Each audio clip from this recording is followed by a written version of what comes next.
Au SEMA Show de Las Vegas, le plus gros salon de tuning au monde, quand il n'y en a plus, il y en a encore.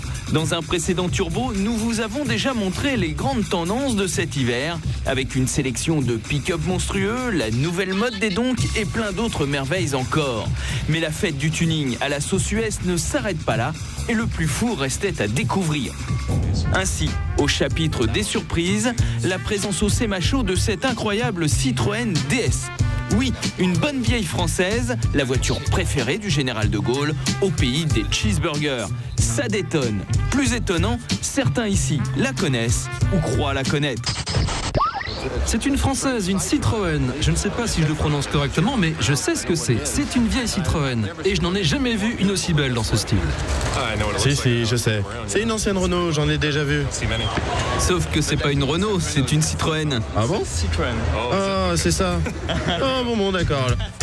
Ce qui n'a pas empêché son propriétaire, venu de Windsor en Californie, de lui appliquer la méthode du restoration, qui se fait habituellement ici sur les muscle cars, les sportives américaines des années 60-70, et qui consiste à complètement les refaire à neuf et à les tuner légèrement pour les remettre au goût du jour. Le résultat, vous le voyez, est magnifique sur la DS et devrait donner des idées dans l'Hexagone. Mais notre bonne vieille DS n'était pas la seule européenne du salon. La toute nouvelle petite Volvo, la C30, est à peine sur nos routes qu'elle s'offrait ici des versions personnalisées étonnantes.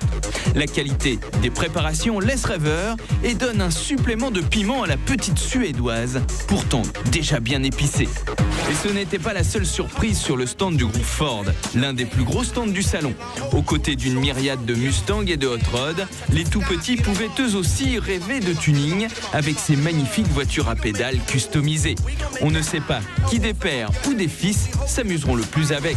Et pendant que nous sommes dans le clan Ford, on le sait peu en France, mais la marque Lincoln, qui n'est vendue qu'aux USA, en est également une filiale.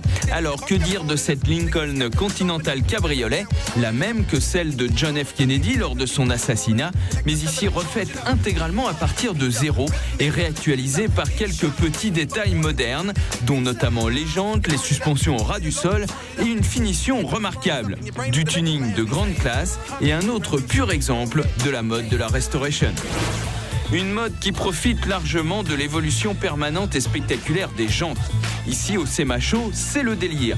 Le chrome est désormais accompagné de la couleur et les tailles deviennent surréalistes. Rien en dessous du 19 pouces et la célèbre marque Lexani présentait même une jante de 32 pouces, plus de 2 fois la taille des roues d'une Twingo. De quoi laisser le rappeur Lloyd Banks en visite sur le stand admiratif. Et en parlant de jantes, vous avez été nombreux lors de notre premier résumé du SEMA à vous étonner des jantes transparentes et il y avait de quoi tant elles sont impressionnantes. Alors voici plus de détails de la voix du représentant de la marque. Cette roue a été testée pendant 3 mois dans des conditions très strictes. Derrière sur l'écran, vous pouvez voir la voiture faire des dérapages, brûler de la gomme. Nous n'avons aucun problème de dissipation de chaleur. Le refroidissement des freins est bon. Ce produit ne se raye pas, ne se brise pas. Avant que vous ne réussissiez à casser cette roue, vous aurez probablement explosé le reste de la voiture. Voilà, c'est aussi costaud que ça. Alors imaginez ce que donneraient ces jantes sur la Gennady. Un nouveau modèle de supercar ? Oui et non, car il s'agit en fait d'une Corvette Z06 redessinée par un carrossier fou, Mark Gerich von Gennady, qui d'habitude s'occupe des Bentley et autres Rolls-Royce fantômes, mais qui cette fois a craqué pour la bombe de General Motors. Le résultat est impressionnant. Et ce modèle-là, présent sur le stand d'une célèbre marque de polish, vous avez 5 secondes pour découvrir la voiture qui en a servi de base. Pas facile, hein ? Et pourtant, c'était une Mini. Bon, je vous l'accorde, il n'en reste que les feux et la cadence. Mais ce n'était pourtant pas la réalisation la plus folle du SEMA Show. Que pensez-vous de cette Cadillac Eldorado de l'espace ? C'est pour nous la plus kitsch du salon, mais elle n'aura laissé personne indifférent. Voilà, je vous présente un hôte habituel des zones désertiques américaines. Non pas ce monsieur géant, non, c'est cet oiseau. C'est un road roller, un coureur de route. Le bip-bip, vous savez, bip-bip. Celui-là est vraiment tout à fait habitué et très domestiqué.